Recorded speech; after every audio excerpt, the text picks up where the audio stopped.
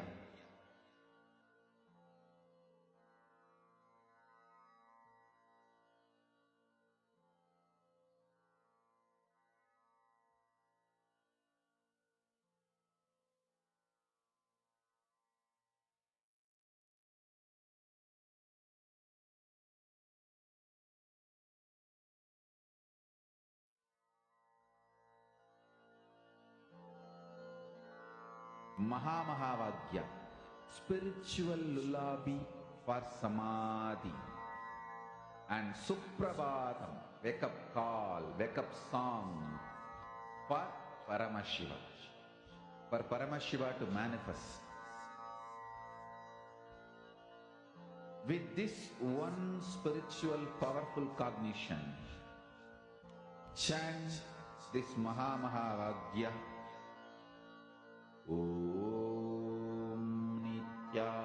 Now, as all of us are manifesting, please relax. Actually, this power, right? When you manifest this power, it gives you like so much of confidence with the experience that you have.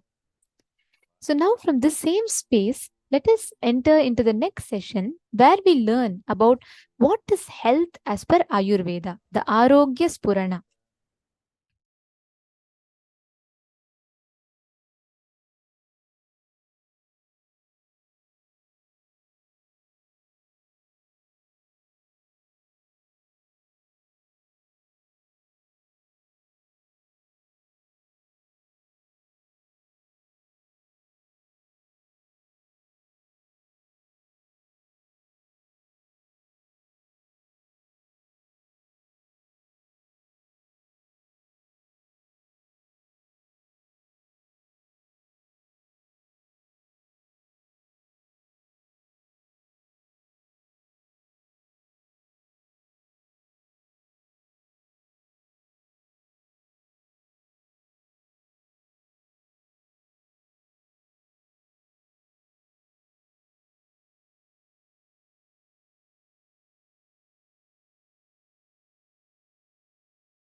First, let us understand the word Arogya Spurana.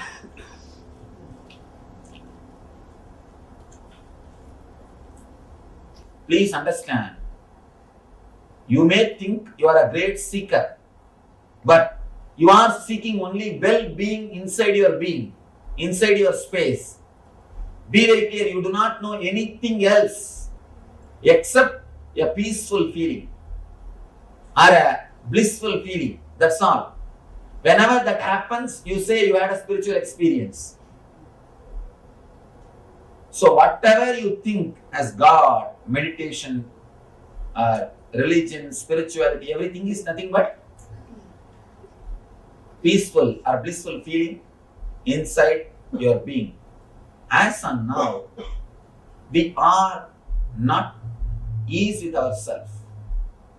Some reason, I can say social conditioning or torturing yourself. The initial level society teaches you. After that, you yourself master the technique and torture yourself. This goes on till you completely destroy the body and mind. We continuously abuse the system. You have security alarm system for your house. You protect your house so much, in which hardly you spend 12 hours. Maximum in this country, you spend only 12 hours in the house. Even if you don't have work, somewhere you move around. Hardly 12 hours only people spend average in their house. For that, you have so much of protection mechanism, alarm system, and so much of cleaning and everything. But you reside in the body 24 hours continuously, but you don't have any alarm system. The only alarm system is pain. Pain is the only alarm system. But the problem is, when alarm system goes on, you work only to switch off the alarm. You don't enter into the house and see where the thief is. Why the alarm is ringing? We never go and find the root or the reason why the alarm is ringing, why the pain is happening. All we try is put some painkiller and stop the pain. It's like you just switch off the alarm. That is not going to solve the problem. If you just switch off the alarm and next day when you go, nothing will be there. Please understand, we don't have any alarm system except pain. But whenever it comes, first thing we resist the pain. We do not understand the message delivered to us through pain. Whenever pain happens to you, there is a message for you. It is just an alarm. Look into the message. What exactly the pain is trying to convey? What exactly the pain wants to tell me? What exactly I need to learn from the pain? Same way, continuously our body is giving so many messages for us. According to Ayurveda, not only according to Ayurveda, according to the truth, human body is the most sophisticated, intelligent system in the whole planet Earth. If you see 2-3 things, first thing, converting blood into blood, which every day your body does. Please take few minutes and in your notebook, write a list of pains, uneasiness or diseases which you are having. Pains. Please understand. 3 level. Pains, superficial. Irritations like a ulcer or wheezing, that type of things. Third, diseases. This 3 level, all 3 level, please write whatever you have. Even if you suspect the little slight symptoms you are having, please write it down.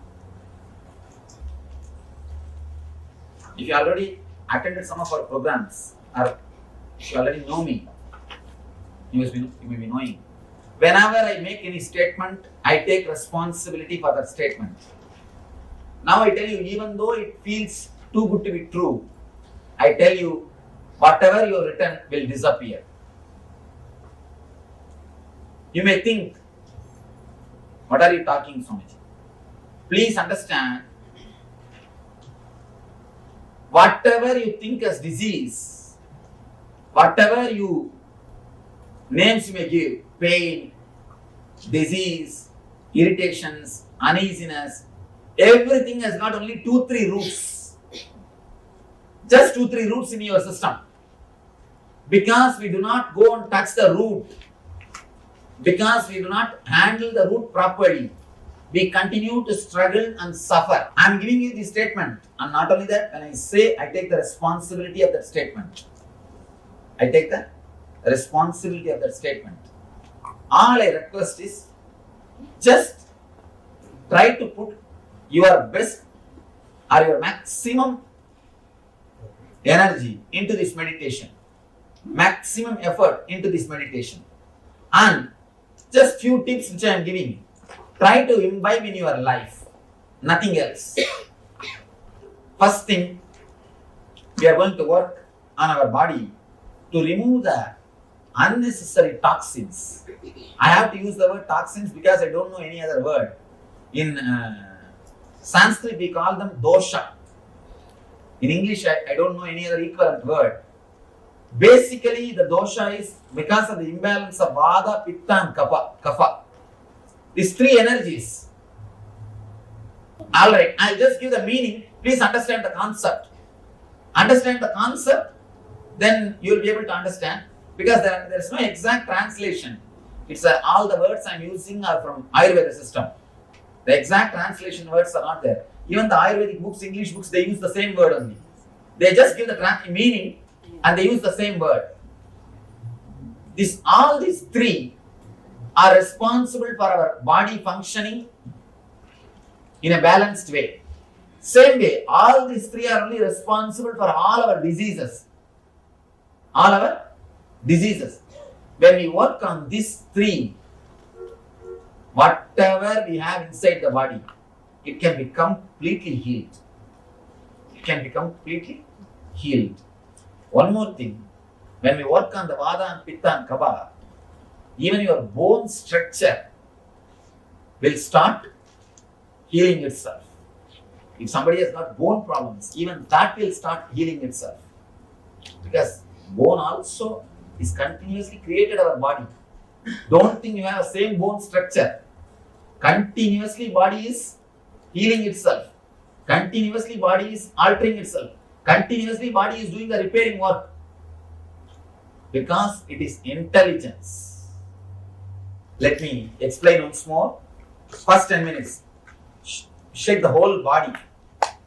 Shake the whole body. So that your body will become liquid. Next 10 minutes. Let all the irritation come out. Third 10 minutes. Sit silently and witness whatever is happening in the body and in your mind. It's an initial preparation technique. I'm preparing you, tuning the body to enter into the deeper level things.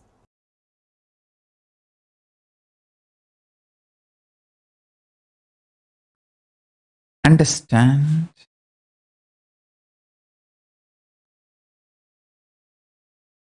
in reality and in Hindu tradition and as per Paramashiva's revelations about yoga, body is never a first person. Listen, what you feel as first person, I. You all know first person means I, second person is you, third person is he. Body is never first person. Your skin will be shining if you see your body as a second person. You will become a most handsome, glamorous, beautiful, romantic, sweet person when you see your body as a second person. You will be an amazing bogi. Real bogi is not the person who takes boha from others, who gives boha to everyone. He is the real bogi. Real bogi is the bogi who gives boha to everyone. He is extremely charismatic. Goes on giving boha to everyone. Your blood will feel like a honey when you see yourself as a second person. The moment you start cognizing your body as a second person, you are a bogi. Everything you do becomes pleasant for you and for others. From morning till night, while you are eating, see your body as a second person. Body is eating. While it's feeling tired, see, body is feeling tired. While you are feeling like sleeping, see, oh, body is feeling like sleeping. Okay, body is sleeping. Throughout the day, have this cognition. Suddenly you will see, you will become such charismatic, graceful being. A practicing Hindu is expected to see your body as second person.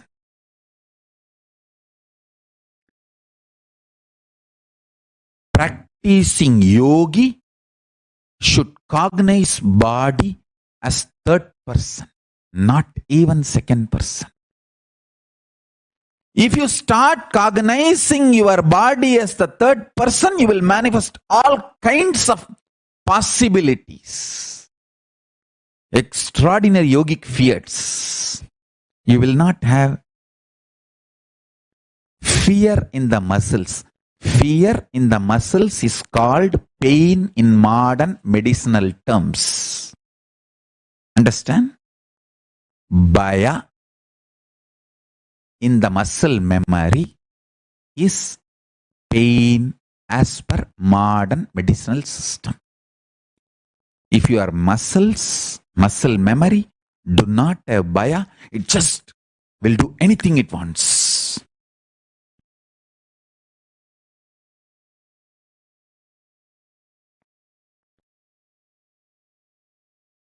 It will not have something called pain forever.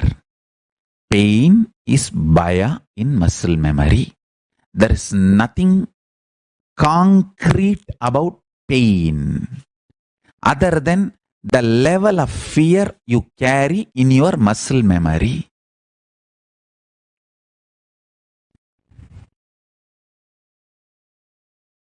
Please understand.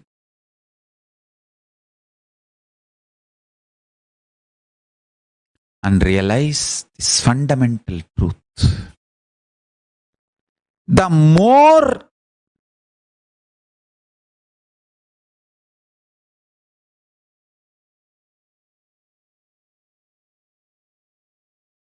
you move higher towards the powerful cognitions, the more bioenergy gets flooded, infused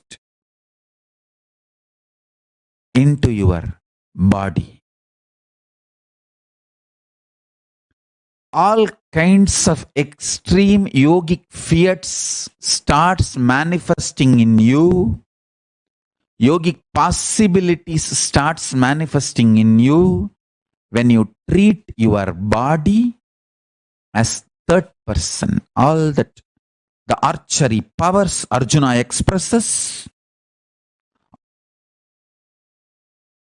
Next, seeing body as fourth person. What is that? Listen. If you see your body as a first person, you are a bogi, sick. If you see your body as a second person, you are bogi. If you see your body as a first person, you are rogi, sick. If you see your body as a second person, you are bogi. Person who enjoys and gives pleasure. Very pleasant person, always pleasant, giving pleasantness to all. If you see yourself as the third person, if you see your body as the third person, you will be yogi, manifesting all the yogic fiats. yogic possibilities. If you see your body as the fourth person, what is fourth person? Means cognizing all bodies are your bodies. You can spontaneously, simultaneously operate all bodies through your will or free from the will while you are operating the body you are holding. Just like the body you are holding, how you can operate simultaneously, spontaneously, you can operate all the bodies all the time. That is what I call incarnation. Understand? If you see your body, if you cognize your body as the fourth person, you are an incarnation. The Meenakshi Sundareshwara's body is an incarnation body. They were seeing their bodies as fourth person. Then you manifest all powers. Whoever manifests powers for those few seconds, when you manifest powers, you are in the state, you see your body, you cognize your body as fourth person. Understand? If you can read through others' third eye, if you can manifest powers through others' body, those few chanas, seconds, you are in the space of fourth person. That is how you manifest powers. Whoever manifests powers through other bodies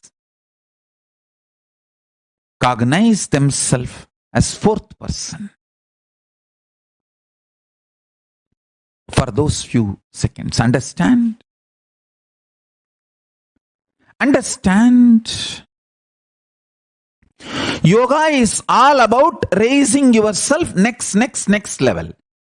From the first person, move to the second person. From the second person level, move to the third person. From the third person level, move to the fourth person level. That's all is yoga. Yoga, as per Paramashiva, is helping you, supporting you, step by step to move from the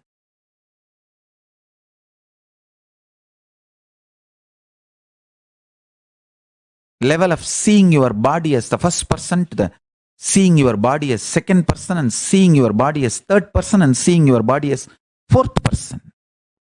That's all the essence of yoga.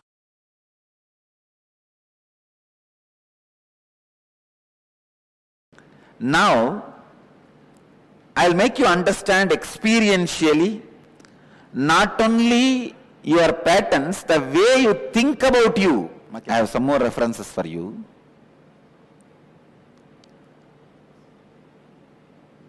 More studies done in psychobiological connections. University College London scientists. Just to give you one or two references I have. They say even the blood chemicals, please understand, stress does not change just your blood pressure. You would have heard only your blood pressure is changed. If you get stressed, your blood pressure will go up. That only you know. But the psychobiological connections, the research is done in that line by the University College of London says, not just blood pressure, even the chemicals, ingredients of blood changes along with your stress level. If your stress level goes up, the poison level, the toxins level in your blood goes up. I wanted you to understand not only your patterns are engram, even the way you feel about you is very important for your health. Even if you don't have any external stress, but if you have a wrong idea about you, that itself can destroy your health. I have seen many villages. They don't have any stress. They are not in corporate companies. They don't need to get up and just eat their breakfast while driving and land in the corporate office and whole day get kicked by the boss, and the evening come back and just sit in front of TV for 1 hour and fall asleep. No, they don't live that life. Many Indian villages still retain their innocent life. Morning slowly they will wake up around 9 o'clock, come and sit in the village tea shop and drink the tea and talk the whole politics and story, everything till 12 o'clock. Then slowly 1 o'clock take bath and go around and see the land, the agriculture happening, come back 7 o'clock and sit in front of TV till 10 in the night, fall asleep. There are people, even they fall sick and they also don't live long because the concepts they carry about themselves, the ideas they carry about themselves. So pen down all the guilts you have related to physical health, mental health, your efforts to breaking the engram, but you failed. When you fail, naturally guilt comes. Guilt becomes a strong engram and does not even allow you to do the effort once more. If you fail twice going to the gym, after paying the gym, third time you will never pay and you will never start. You will never plan for even taking the step because that guilt is there. So pen down all those guilts and major pains you experience in your life related to health. Physical pain, mental pain. Many times you even does not even want to remember about your body because you have some guilt, pain associated with it. And then worries you have related to your health. Worries are same like fear. Fear is little strong, worry is little superficial, that's all. Come on, please pen down.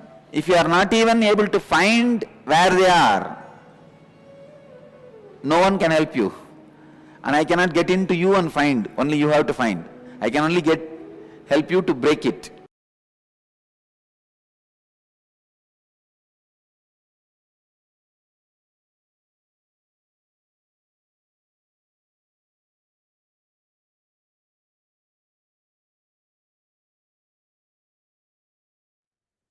Arogya Spurana.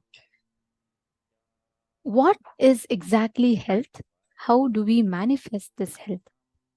Swamiji so beautifully revealed to us some of the most important truths about health, some of the most important understandings that one needs to have pertaining to manifesting health.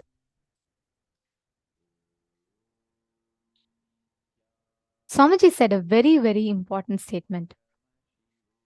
The definition of health is that if we are able to tolerate our boundary, we are healthy. Like the point that Swamiji mentioned from Taoism.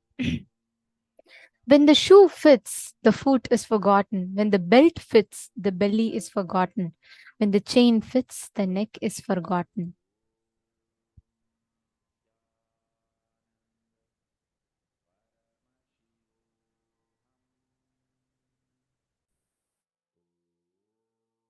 This is what all of us are right now. With our constant juggling that we have with our body is all about how we can see, how, just to let me manage to live. That's all. That is what all of us currently express, experience, or define as health for ourselves. Just let me tolerate, the boundary of we being healthy. Just, okay, if I just hit that right amount, just the borderline amount of carbs that I can eat per day, if my weight is just at the tip of not getting obese, or if my health is just at the tip of not having diabetes, I'm still fine with it. As long as I can manage, that is what we currently define as health. Look back into your lives. All of us, one way or the other, define health this way in our lives. And like how Swamiji was explaining to us. Sorry, are you all able to hear me now? like how Swamiji was explaining to us, right? The health, listen carefully, what you feel about you, not just your lifestyle habits, not just how much of what food you're eating, are you exercising or not. It's not just these things, but in your core, how you're feeling about you. That core of you, the way you feel about you, directly impacts, influences, and affects your health. The kind of ideas that we carry, the beautiful experience of Swamiji, when Swamiji was traveling in Parivrajaka, where barefoot Swamiji walked across the length and breadth of India. Swamiji went to one village somewhere near Himalaya, and so Swamiji went and asked. Swamiji saw that village that everyone were very blissful, and Swamiji saw one young man there. He was going and he was plowing the field.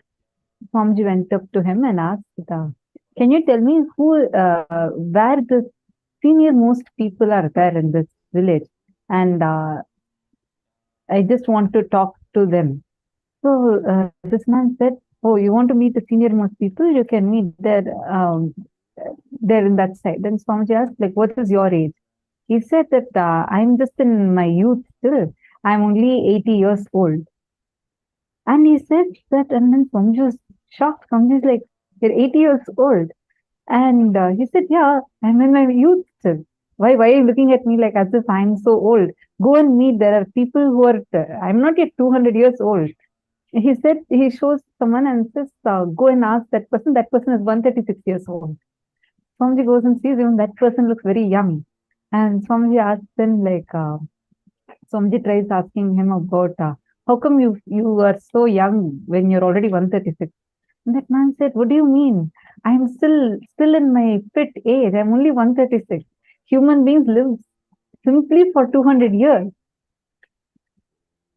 Swamiji explains so beautifully how, because their fundamental cognition is that human beings exist for 200 years, they did not even age.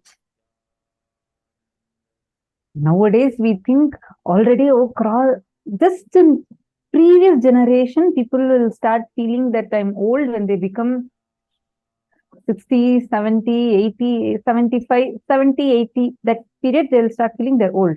Nowadays, you cross 45, people start calling themselves, "Oh, I have become too old." Because that's the cognition we all start having. Understand, it's not because of the lifestyle alone. It's because of the cognitions we carry. And there's another beautiful experience of Swamiji, where like Swamiji had actually shares this in Bhagavad Gita book. If any of you have not read Bhagavad Gita Decoded, the book of Swamiji, you should definitely check it out. It's one of the amazing books. Like just that one book can transform your entire life. It's such an awesome book. So Swamiji was going towards Madhya Pradesh.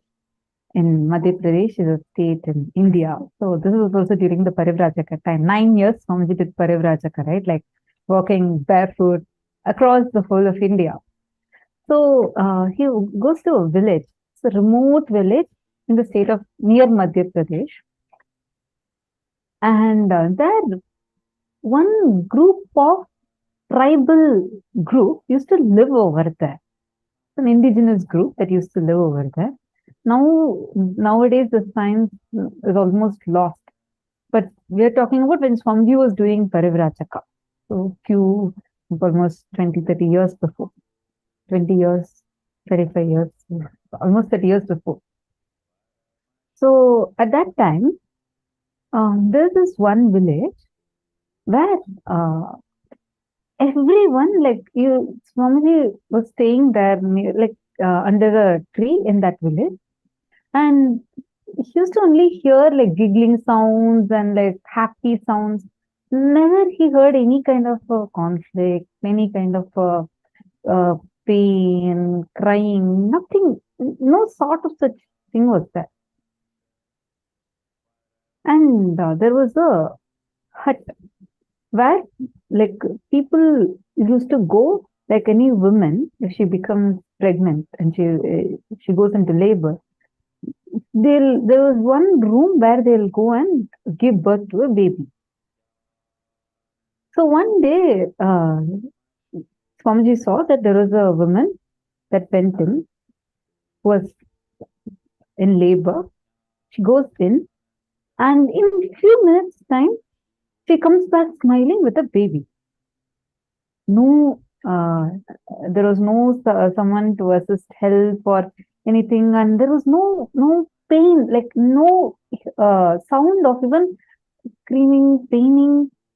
Because see, the time when a woman gives birth, it's one of, like, we all know it as one of the most painful moments. Like, it's really painful. Sometimes, like, people go into a coma, like that kind of a pain a woman experiences.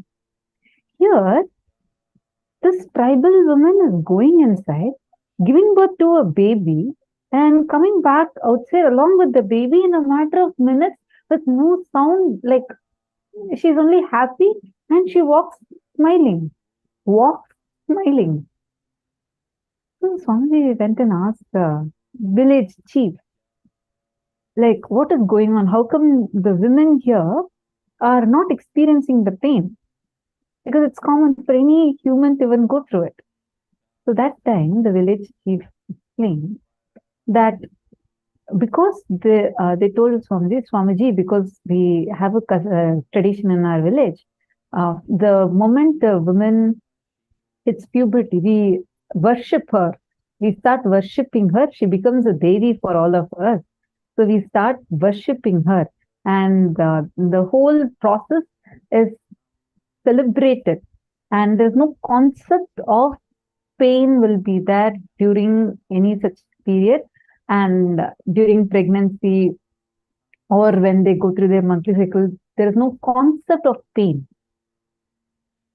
Swamiji then explained that because that became their lifestyle, that one small group of these indigenous people carried this in their very bio memory, muscle memory and bio memory, where all that they would be carrying inside them was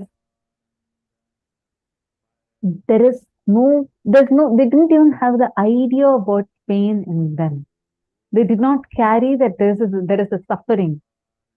Because of that, they, in such a worse situation, like, I mean, like where anyone else would have felt pain, excruciating pain, this group did not go through any pain. Understand? So the cognitions that we carry inside us matter. That's why we're going to do this workshop now, where we are going to be looking into the homework that Swamiji gave all of us. That exact workshop we are going to do now. Nityanandam, Ma Kalyani, and Ma Devika Rani, Leda, Nityanandam, and Nityanandam to all the participants who are watching us live via YouTube, Facebook, all the social media platforms. You can directly interact with us by posting your messages, doubts, questions in the comment section so that we can directly read and address your questions if you have any. All right. So now we are going to be doing the workshop. I request everyone, please take your paper and pen. You're going to look inside you and describe in detail the major fears that you experience in your life related to health, both physical and mental health. And second, like fears meaning when, for example, the first time you saw someone fell ill and you started having a deep fear, oh God, what if I also get this fever? Or you saw someone, like I remember And when I was very young, I watched a movie where it will show that a hero just loses, he gets hit on his head and he goes mad and he loses his mental health. And I used to have such a deep fear that even if I hit my head on a door or something, I used to feel so scared that, oh God, what will happen if because of this I lose my mental health? What will happen? Like it will be a strong fear. Like this, any major fear, major guilt, major pain, and major worry. In these four categories related to your health, both physical and psychological. Take a few minutes, physical health and mental health. Take a few minutes and write this in detail. Please start now.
Now, pen down all the major pains and worries that you have pertaining to health. If you have finished with fears and guilts, write down next the major pains and worries pertaining to health that you have in detail. Sometimes it's physical, sometimes it's psychological. Write down both physical and psychological. Pen down both of them. Take a few minutes.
Now, after that beautiful internalization exercise, after understanding, looking in deep, understanding what our ideas about health have been up till now, diagnosing that, understanding that, completing with that. To complete with the Vata, Pitta and Kapha doshas, we are going to be now entering into a beautiful Kriya. The Arogya Spurana Kriya, the Kriya for health. To balance these Vata, Pitta and Kapha doshas, Swamiji says the Vata, Pitta and Kapha in us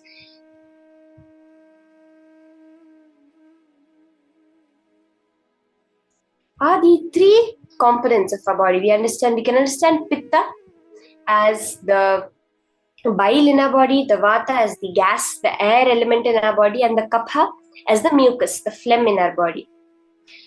The first thing we're going to do is work on our body to remove the unnecessary toxins. In Sanskrit, it's called doshas. These are only the toxins what we understand. This which happens due to the imbalance of Vata, Pitta and Kapha. Very beautifully during Swamiji's own test, when the Ayurvedic doctor tested Swamiji's Vata and Pitta and Kapha, they said he was Samadosha, means all three are in complete balance. They said they had never seen a body like that before. These three are what are responsible for our body working in a balanced way and what are responsible for all our diseases. If you go to any Ayurvedic doctor, the first thing they will check your pulse and they'll find out the imbalance that is there in the Vata, Pitta and Kapha. Any problem within the body can be healed by balancing these three. Even your bone structure, literally the fracture can be healed when you work on these three, is what Swamiji is saying. We're going to be entering into a very powerful Kriya for this. So I would request all the participants to be ready.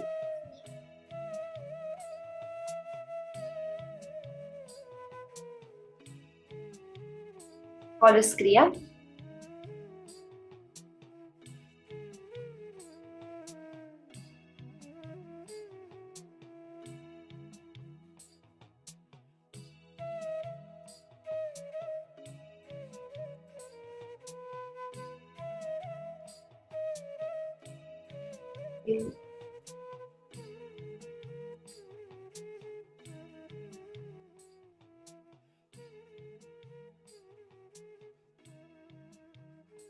Very beautifully, the Shastra Pramana, the Pramanas, which is we are able to see from the Rig Veda, which refers to the cosmology known as Sankhya, which lies at the base of both Ayurveda and Yoga, contains verses on the nature of health and disease, pathogenesis, and principles of treatment. Kaya Bala Grahordhvanga Shalya Damshtra Jara Vrishan Ashtavangani Tasyahush Chikitsayeshu Samshrita Vayuf Pittan Kaphascheti Trayodosha Samasatah Vikrittadeham Gnanantite Vartayanti cha. This is from the Ashtanga Hridayam, Adhyaya 1, the main treatise on Ayurveda, where it beautifully explains how the base of all diseases is the Vata, Pitta and Kapha.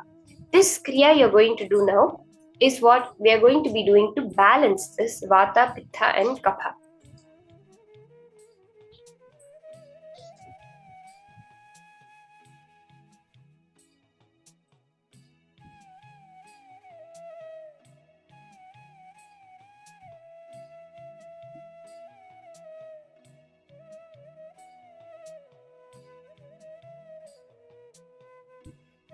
To balance this Vata, Pitta and Kapha, Swamiji has given us a very beautiful 3-step Kriya to work on the Vata, Pitta and Kapha.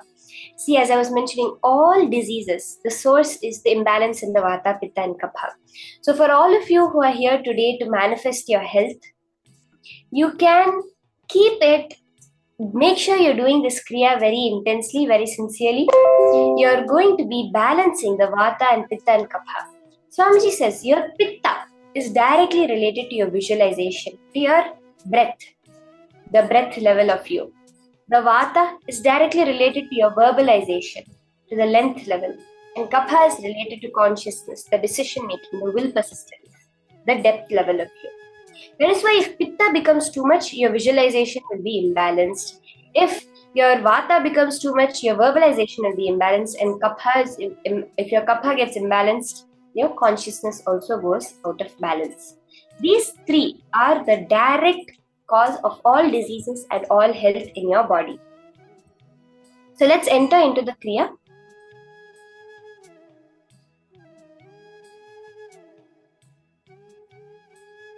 So we'll start the Kriya.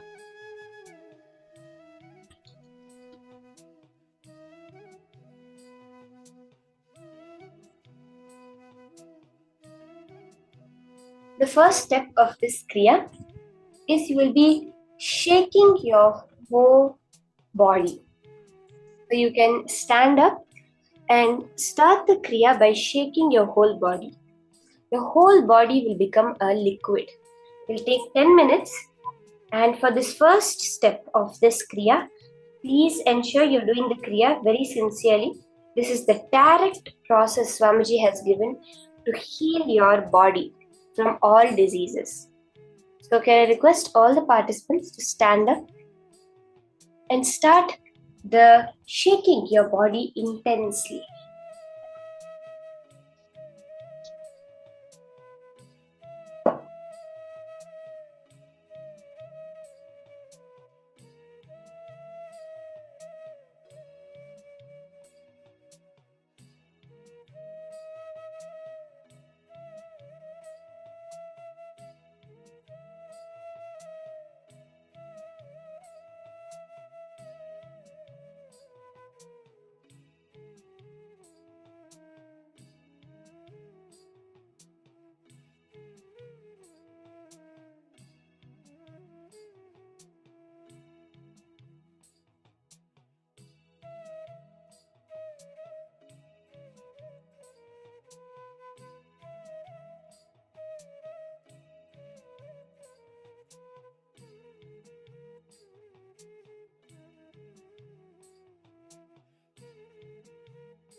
Very beautiful. I see many people starting the Kriya.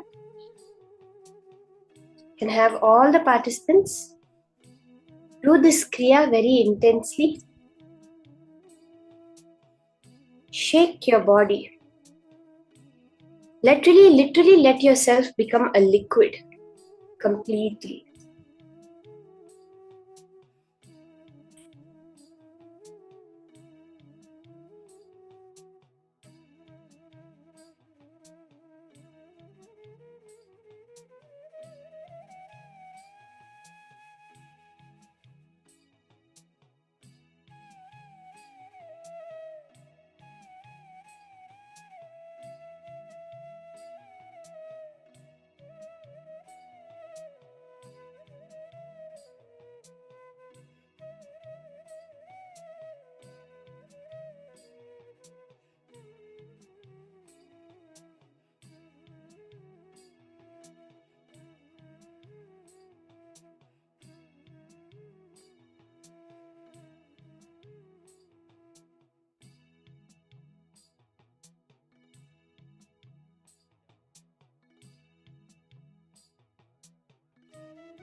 shake your hands, your legs, your neck. Can literally move like 1,000 snakes are in your body, like a liquid.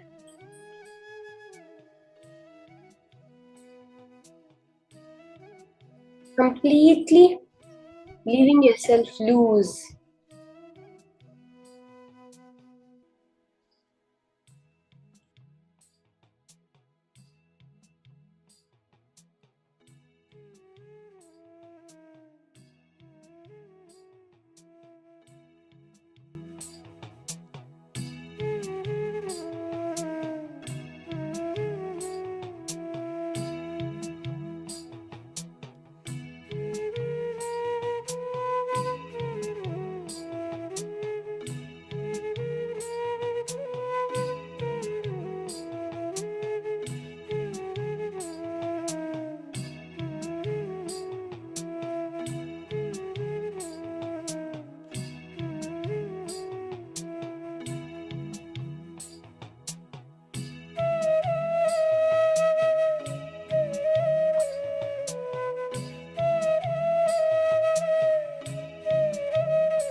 stand up and intensely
slowly relax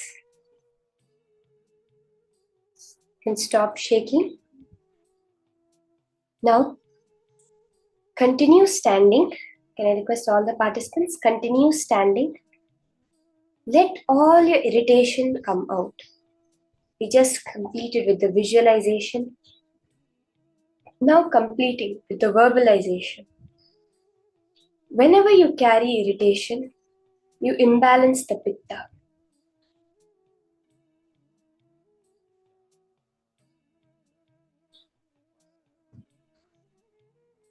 Throw out all the negativity which you are carrying. Empty the irritation. Let it come out in the form of shouting, crying, screaming. Whatever is arising in your inner space, let all the irritation, anger, negativity come out. This is the imbalance in the visualization, in the pitta. Just scream it. Cry, shout, any emotions arising. Completely express it. You can be rest assured the focus mode is on. Other than the acharyas, nobody can see you. So be completely free and express yourself completely. Shout, scream. Continue standing for this. Can continue standing for this round of the kriya.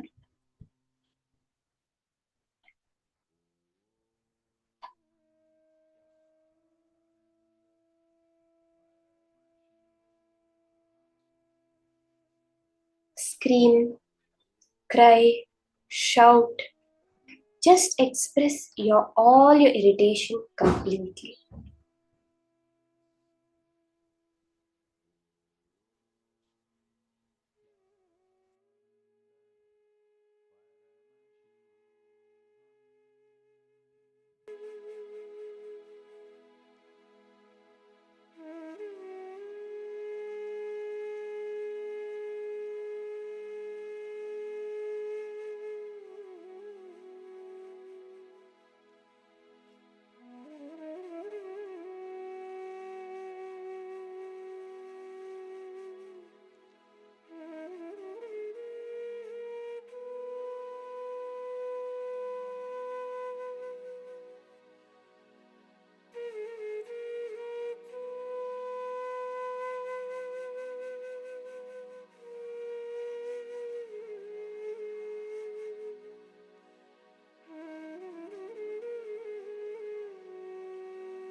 Relax and slowly relax.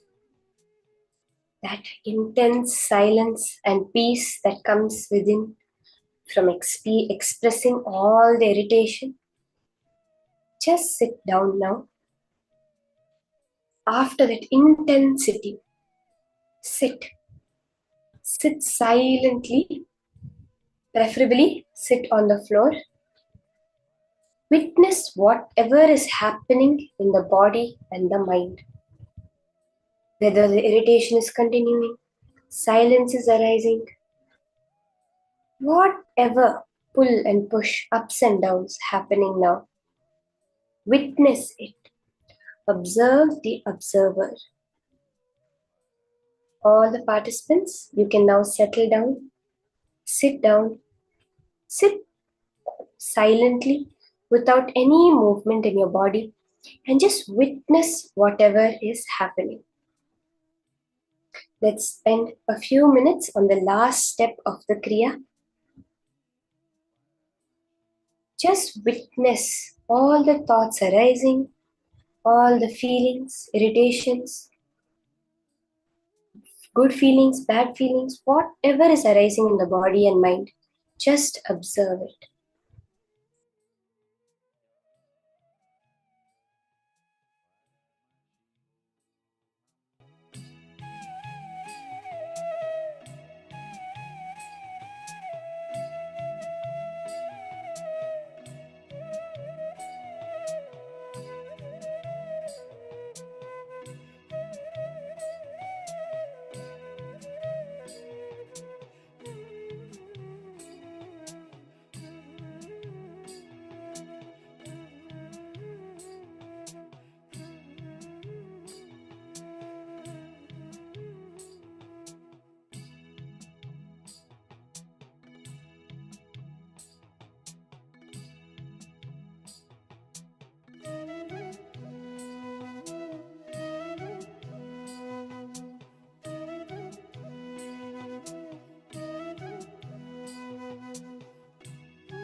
Slowly open your eyes. In that space of oneness, of complete silence and completion, we're going to enter into the power manifestation session now. We'll be continuing as we did in the first round, being able to identify the right medicine for any diseases.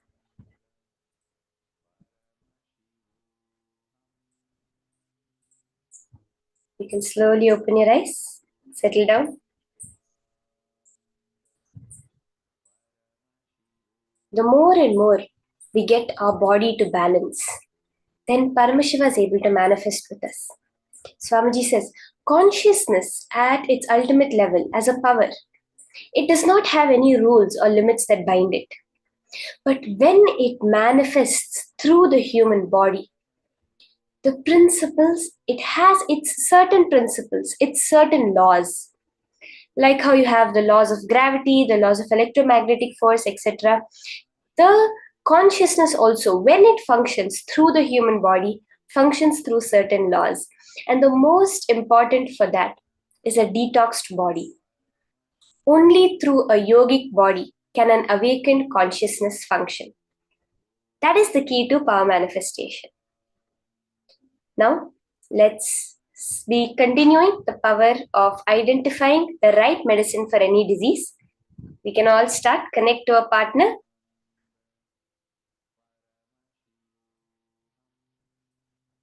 Can I request all the participants, you can connect to a partner within the Zoom itself.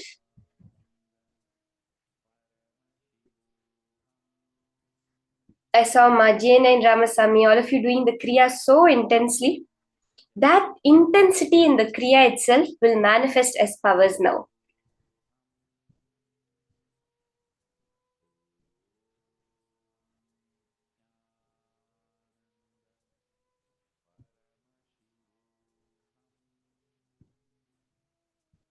Are we ready to start?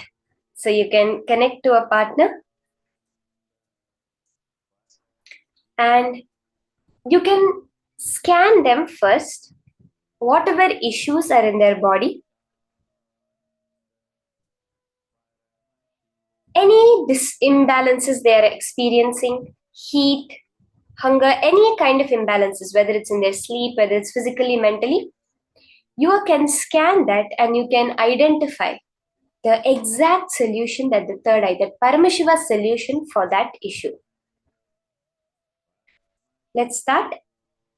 Let's all start pairing up Ma Jayanti, Ma Julie Silla, Ma Alicia. Yes, we can start pairing up for this round of manifestation. Ma Maheshri, Ma Suvignana Swarupini.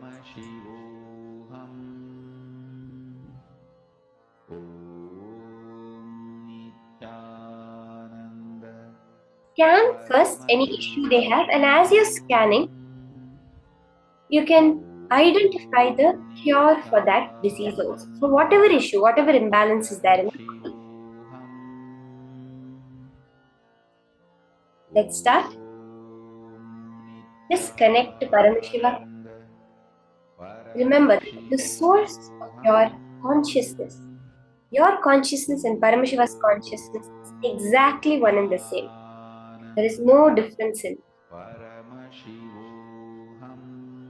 In quality, you are the same. Maybe in quantity, you may be different, but at the base quality, you and Paramashiva are one and the same. And Suprabhatam, wake up call, wake up song. As Paramashiva, that space of responsibility, of pure energy, you can share with your partner the solution to anything that is Samadhi. Suprabhatam, wake up song for Paramashiva to wake up in you. Just remember this one powerful cognition. This Mahavagya puts me in Samadhi. This is spiritual lullaby for Samadhi.